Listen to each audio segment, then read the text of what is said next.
I have a buddy on the phone, Sean Hannity. Sean you're talking Hannity, about.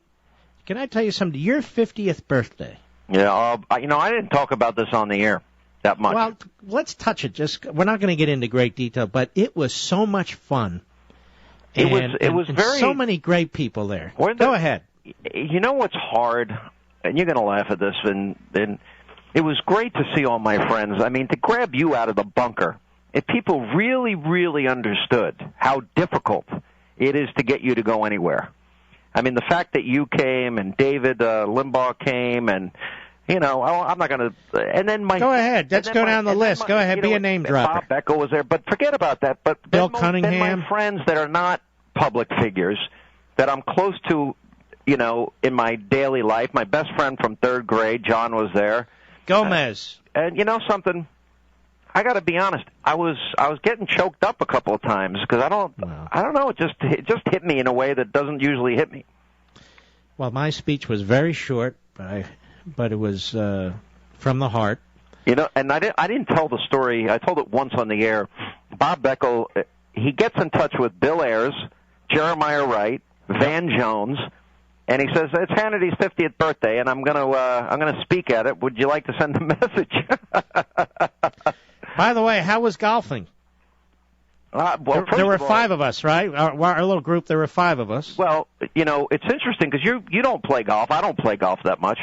But when you get a hold of a drive, that thing goes 300 yards. I've never seen anything like it. Even the guy, we took a quick lesson before we went out there, and the guy that's teaching you goes, how do you do that? Because it's so unconventional, your swing. I think, can I be honest with you? Yeah.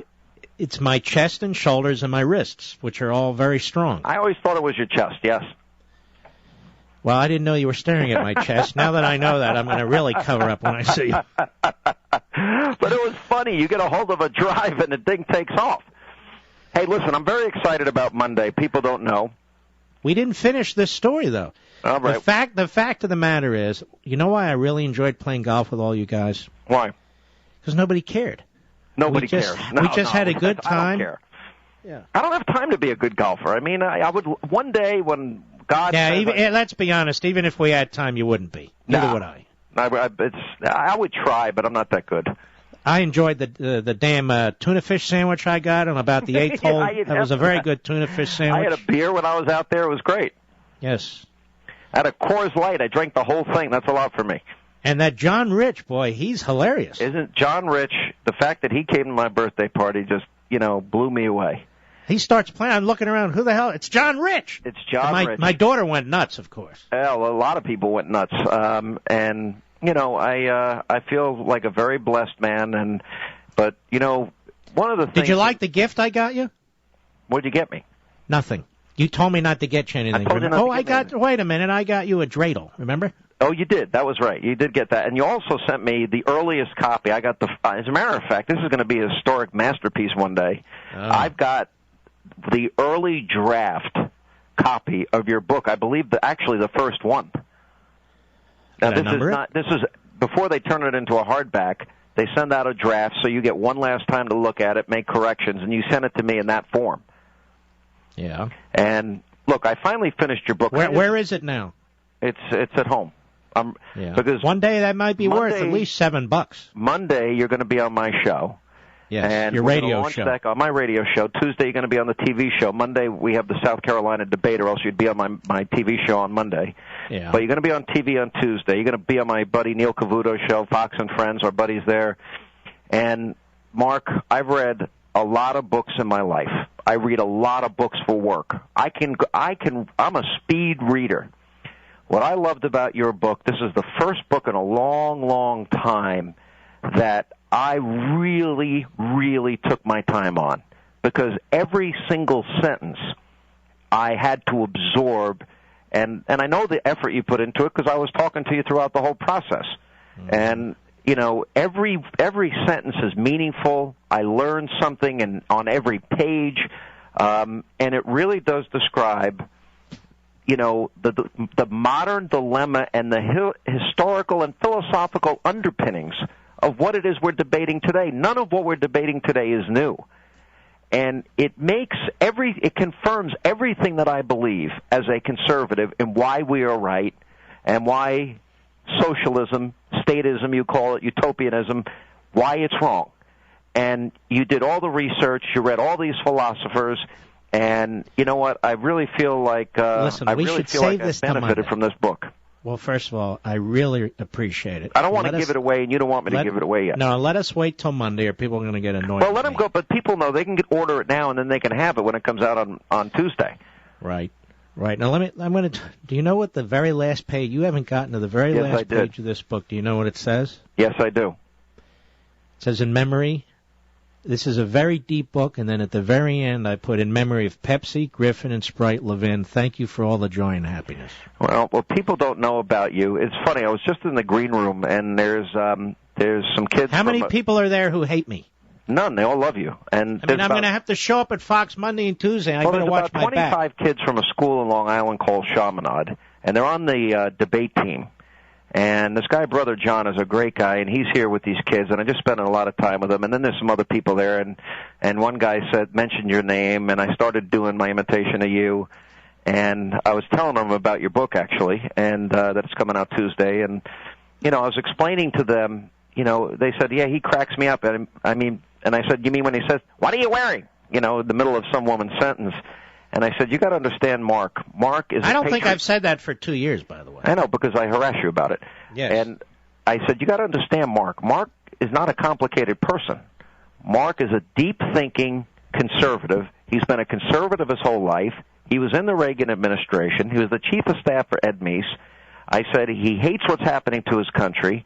He wants people to have the knowledge to combat what's going on right now because he knows that the entire free world is dependent on our success.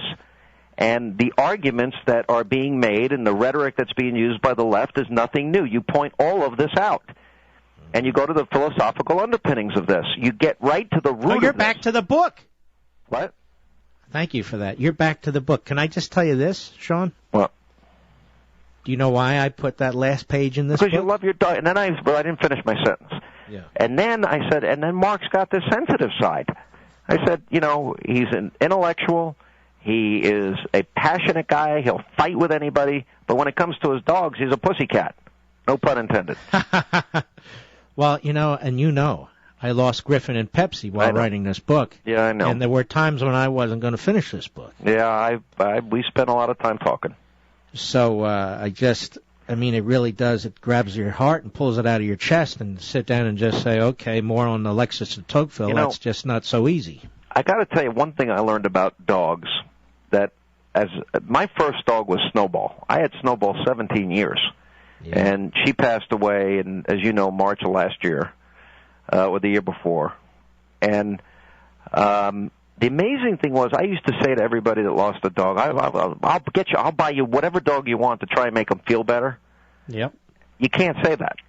You said it to me once. I said it to you once. But I did encourage you recently, and I'm glad you got this new dog that you named after Barney Frank. No, I didn't name him. I explained that to you last time. Don't make me embarrass you again. No, did you? Oh, Barney the dinosaur? Well, no, Barney is the name that we like. Barney Frank or Barney the dinosaur or some other and Barney. I told you 2 weeks ago, just because he licks himself doesn't mean he's Barney Frank. I already told you that. Up on me. I can't hear you. I don't want to hear this. And all dogs do that, by the way. It's just that some of them do it more than others, so you got to stop them. I'm getting some crackling on the line. I can't hear you. Now, but anyway, so who's on? Hold on now. Before we're done, who's on your show today? Oh, we got a great show tonight. You don't want to miss it. It's not like last time, an all-male show, is it? No. Well, we have Newt on tonight. He's in the news, as you know. He's a male. Liz Cheney and Juan Williams are on tonight.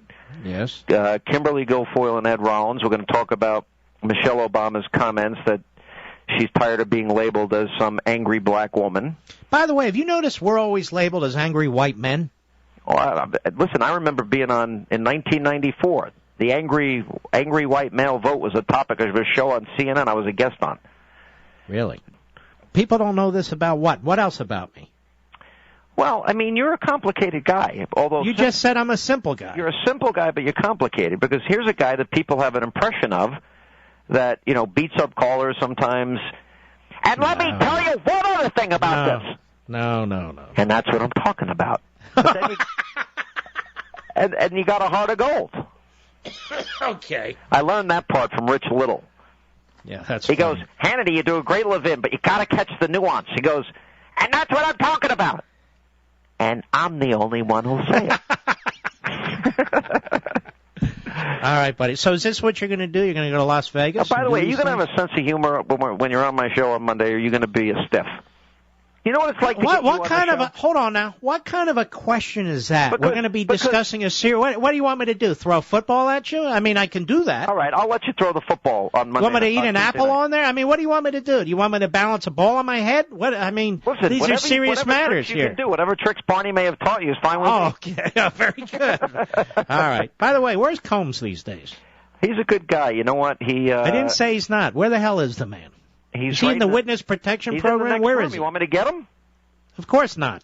Hang on a second. Let me see if he's there. Oh, my God. I'm almost out of time. For 1 second. Literally. Hang on. Right. Pot me down All for right. 1 second. All right, pot him down, would you please? There we go. Probably should have potted him down earlier, don't you think, Mr. Producer? All right, you're going to have to listen for him because I can't hear him, obviously. How do you know when to pot him up if he's potted down? Can you even tell? All right, check now because we're running out of time here. Yellow. Hello, pot him up. I can't hear him. He just went down to get his dinner. Who, Combs went to get his dinner? Yeah. But the next time you call, I'll put him on. What does a guy like him eat, by the way? He eats a lot of garlic. That's all I know. Oh, my God. Well, you need a lot of garlic to keep guys like that away from you, you know? Hey. Isn't that what you do with vampires, garlic? I mean, I don't know. He asks about you all the time. He loves you. He does? How's Why? Levin doing? How's his radio show doing? He asks all the time. Well, he knows we just kid with each other. Yeah, no, he's. You realize how many liberal friends you have? You got Beckel, you got Schmeckel, you got Combs, you got the whole thing going there. Beckel is a trip, isn't he? I love the guy. I know people hate it when I say it, but I like the guy. I can't help it. But here's the thing. Beckel he's a character. After he finishes his show at the 5 every night, he goes outside of the Fox, right in this runway we have here, sits outside. There are other people that are running in and out of the building with security. Not him. He just goes out there, lights a cigar, sits down, and whoever passes by and recognizes him, he engages in a discussion with. Really? It's hilarious. I mean, the guy is very homeless speaking to the homeless. Listen, Sean, I got to do a commercial. I've got to go. Monday on my radio show, Tuesday night on Hannity, the TV show. We're finally grabbing. When are you doing the book signings, by the way? Because I might miss you in Long Island. January 21st, Saturday. Book review, Huntington, New York. Great. Yeah, there's going to be. I'm in Tucson, Arizona. Well, there's going to be thousands of us. Well, we'll be coming by your house for dinner. I'm going to show everybody where you live. All right, my friend. Listen, have a party at my house while you're there. I think we will. God bless you. God Good bless luck. Me. Thank me. All right, 9 p.m. Eastern. That's Hannity.